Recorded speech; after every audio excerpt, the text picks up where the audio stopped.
चांद्यापासून बांध्यापर्यंतच्या सामान्य शेतकरी मित्रांसाठी आपला मित्र उदय लाड घेऊन आला. नौका व्हिडिओ पाहणं सर्वांचे शेती मित्र करतो. आता मनापासून खूप खूप स्वागत.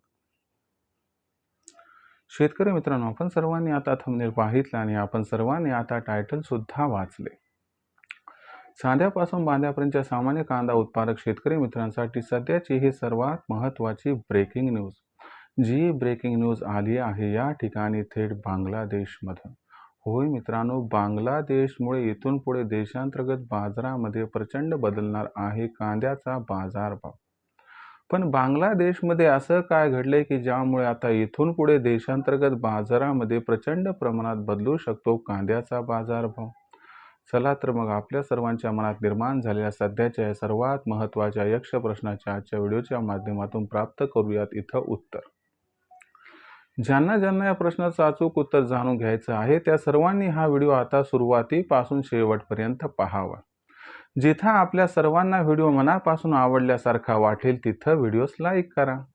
जास्तीत जास्त कास्तकार बांधवांपर्यंत हा अत्यंत महत्त्वाचा व्हिडिओ पोहोचवण्यासाठी जरूर व्हिडिओला शेअर करा.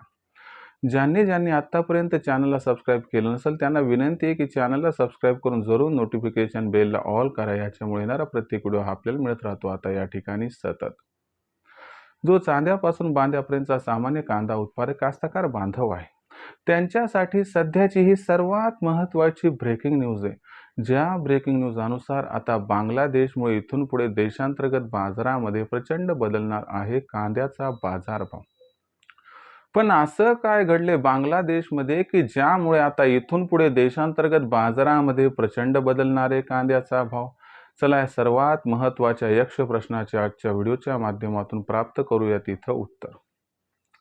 बांगलादेश आपल्या सर्वांसाठी एवढा का महत्त्वाचा आहे प्रथम ते समजून घेऊयात.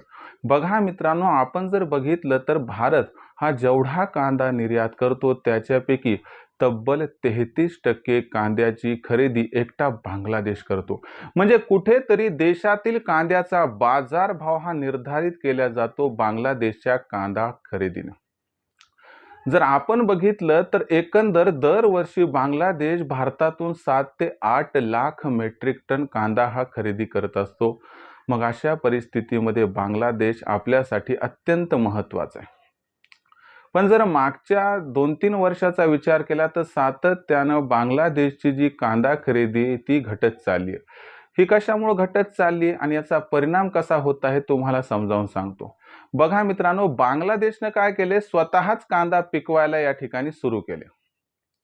ज्या बांगलादेशची कांदा खरेदी तब्बल 7-8 लाख मेट्रिक टन होती त्या बांगलादेशची कांदा खरेदी मागच्या वर्षी किती झाली तुम्हाला विश्वास बसणार नाही, तब्बल 1 लाख मेट्रिक टन. म्हणजे जवळपास आपण जर बघितलं तर बांगलादेशची कांदा खरेदी मागच्या वर्षी तब्बल 85% घटलेली. आता मग एवढी कांदा खरेदी अचानक बांगलादेशची घटली म्हणून आपण बघू शकतात की मागच्या वर्षभरामध्ये कांद्याचा जो बाजारभाव होता तो दबावत होता.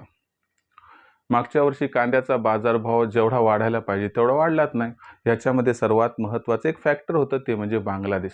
आता तुम्ही म्हणत असाल हे बरोबर आहे सर, पण यंदाच्या वर्षी काय घडणार ते सांगा. बांगलादेश आपल्याकडून कांदा खरेदी करणार आहे अथवा नाही? जर आपण सर्वांनी बघितलं तर एकंदर बांगलादेशची वर्षभराची कांदा गरज किती आहे?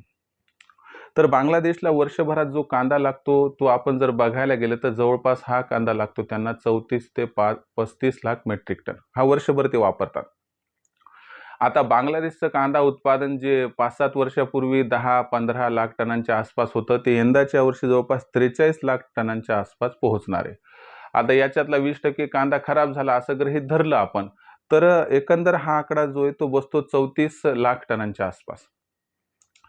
म्हणजे बांगलादेशला जेवढा कांदा स्वतःला वर्षभर लागतो तेवढा कांदा आता बांगलादेश पिकवण्यासाठी टिकवण्यासाठी सक्षम आहे. मला सांगा, मग त्यांना जो कांदा लागतो ते स्वतः पिकवत आहेत, मग त्यांना कांद्याची गरज आहे का? तर गरज नाही. म्हणून यंदाच्या वर्षी जर बांगलादेशनं भारतातून कांदा खरेदी केली नाही तर आश्चर्य वाटायला नको. पण यामुळे लगेच घाबरून जाऊ नका की आता बांगलादेशनं कांदा खरेदी नाही केला तर पुन्हा बाजारभाव कोसळतील. हे जवळपास सगळ्यांना माहिती आहे, व्यापाऱ्यांना पण आणि त्याचबरोबर सरकारला पण. आणि घाबरायचं याच्यामुळे सुद्धा नाही, कारण आपण पूर्व आशियाई देशांना कांदा खूप मोठ्या प्रमाणात सध्या विकत आहोत. त्याचबरोबर आपला कांदा आखाती देशांना जायला सुद्धा सुरू झाला आहे. आणि दुसरी महत्त्वाची गोष्ट, यंदाच्या वर्षी पाकिस्तानचं पण कॉम्पिटिशन नाही, आपल्या चीनचा कांदा स्टोरेजमध्ये गेला आहे. आणि ओव्हरऑल बघितलं तर आपल्या देशातच कांदा जे आहे तो खूप लागणार आहे आणि यंदा कांद्याचं उत्पादन कमी आहे. जर या सर्व घडामोडींचा विचार केला तर बांगलादेशच्या कांदा खरेदीचा कसल्याही प्रकारचा ताण आपल्यावरती पडणार नाही. त्यांनी केली नाही तरी काय प्रॉब्लेम नाही. कांदा बाजारभाव हा वाढणार आणि तो ऑगस्ट सप्टेंबर महिन्यात 3 ते 5 हजारच्या दरम्यान पोहोचणार, याबद्दल साशंकता अजिबात नाही. आता मग आपण विक्रीचं नियोजन कसं करायचं? तर फक्त एकच काम करायचं, टेन्शन घ्यायचं नाही आणि 3,000च्या वर दर गेला की तिथून पुढे प्रत्येक तेजीवरती टप्प्याटप्प्यानं कांदा विकायचा, ज्याच्यामुळं आपल्याला 100% या ठिकाणी या तेजीचा फायदा होत राहील. आता भविष्यात देशांतर्गत बाजारामध्ये मग जो कांद्याचा भाव आहे तो कशा पद्धतीनं राहील बरं, याबद्दल अधिक अचूक माहिती जाणून घेण्यासाठी पाहत राहा आवडते यूट्यूब चॅनल शेती मित्र. व्हिडिओमधील माहिती मला वाटते आपल्याला मनापासून आवडली, त्यामुळे व्हिडिओस लाईक करा. जास्तीत जास्त कांदा उत्पादक कास्तकार बांधवापर्यंत हा अत्यंत महत्त्वाचा व्हिडिओ पोहोचवण्यासाठी व्हिडिओला शेअर करा.